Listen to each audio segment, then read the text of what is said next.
Hello friends, reasoning and computer classes में आपका स्वागत है।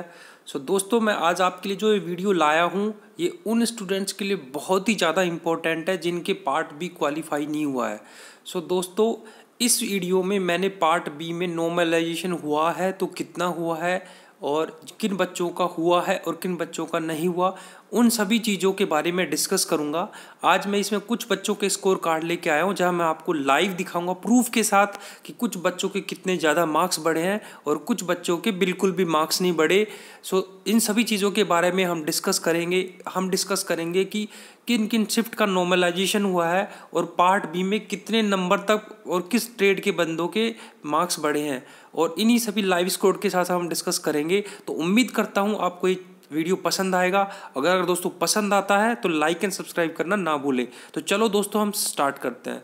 दोस्तों, सबसे पहला जो मेरे पास एक स्कोर कार्ड एक बच्चे का है, तो उसमें आप देख सकते हो कि ये पार्ट बी का स्कोर कार्ड है। टोटल वैलिड क्वेश्चंस इसमें साफ साफ लिखा हुआ है 75।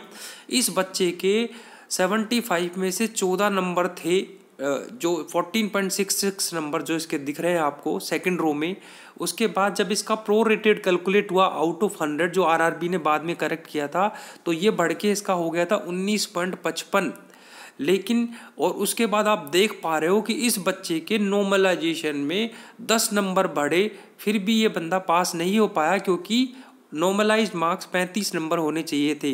तो लेकिन आपने इसमें देखा दोस्तों किस तरह से इस बच्चे के नॉर्मलाइजेशन में 10 नंबर बढ़ चुके हैं। और इसका जो एग्ज़ाम का ट्रेड था वो रेफ्रिजरेशन और एयर कंडीशनिंग मैकेनिक वाला था। तो आपने देखा किस तरह से कुछ बच्चों के बिल्कुल भी मार्क्स नहीं बढ़े और कुछ बच्चों के 10 नंबर तक बढ़ गए हैं, लेकिन ये बच्चा फेल हो गया।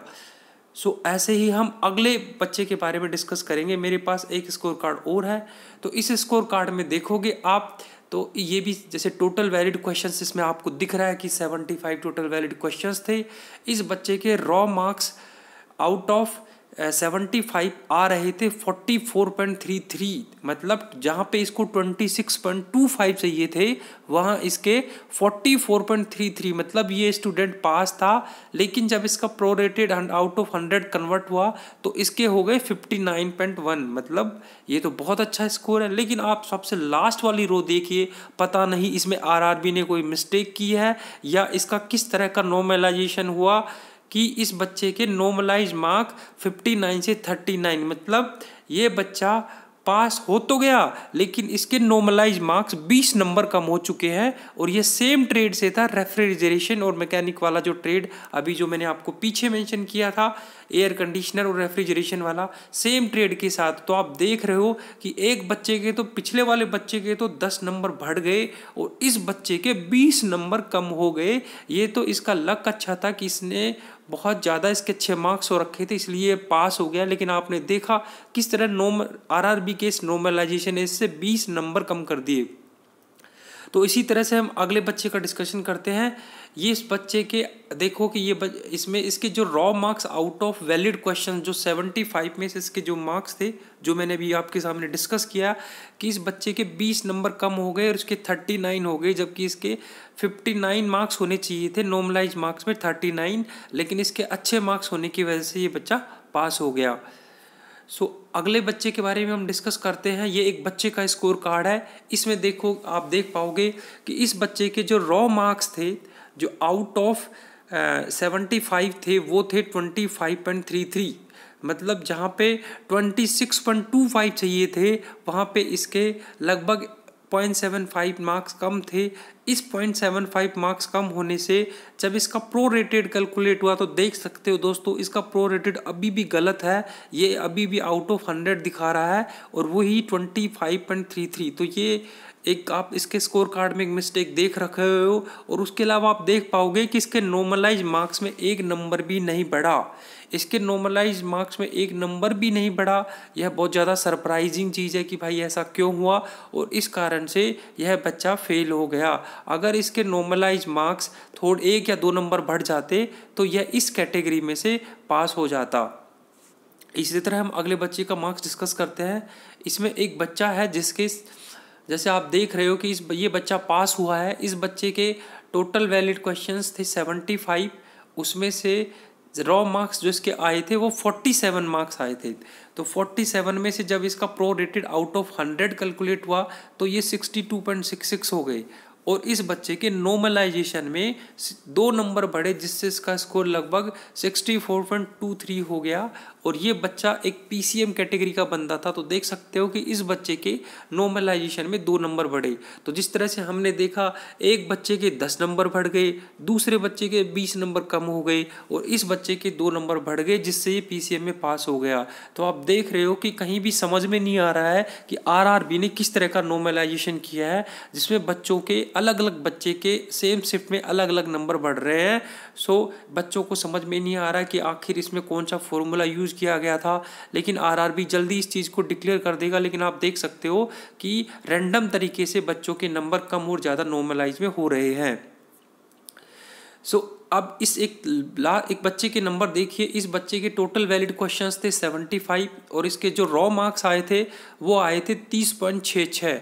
मतलब जहाँ पे इसको 26.25 चाहिए थे, वहाँ पे इसके 4 नंबर ज़्यादा आ रखे थे, 30.66।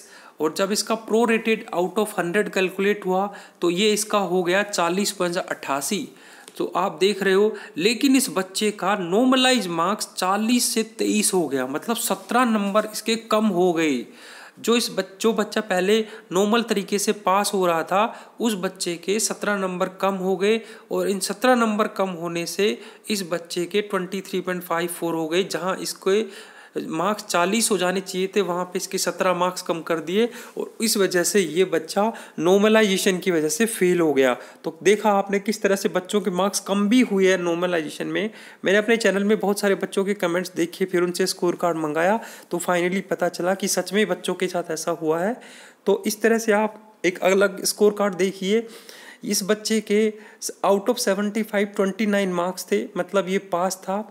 फिर इसका जो प्रो रेटेड कैलकुलेट हुआ वो 39 आउट ऑफ 100 हो गया।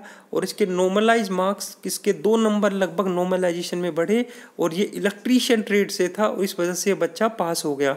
तो आपने देखा कि इस बच्चे के 2 नंबर बढ़े, तो कहीं तो किसी के 2 नंबर बढ़ रहे हैं, कहीं किसी के 17 नंबर कम भी हो रहे हैं, कहीं किसी के 10 नंबर भी बढ़ रहे हैं, जो कि मैंने आपको पिछले वीडियो में अभी दिखाया।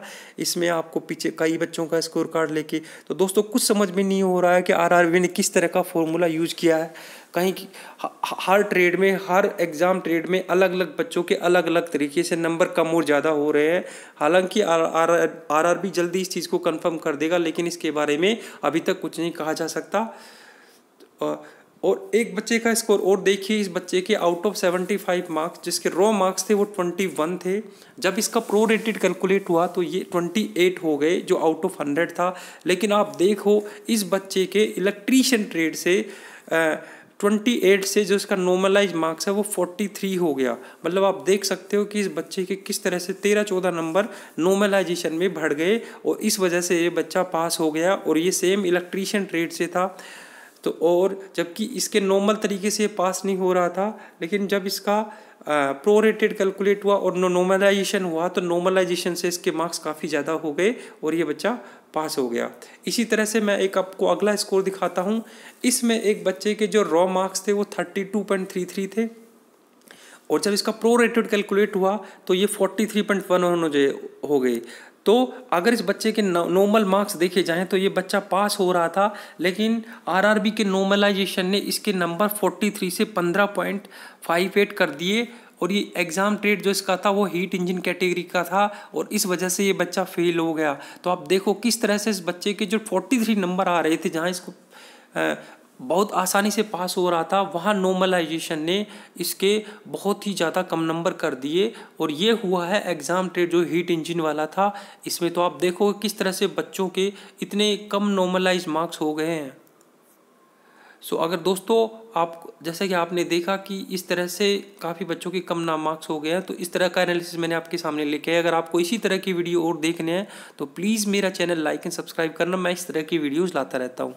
थैंक यू दोस्तों, हैव ए नाइस डे।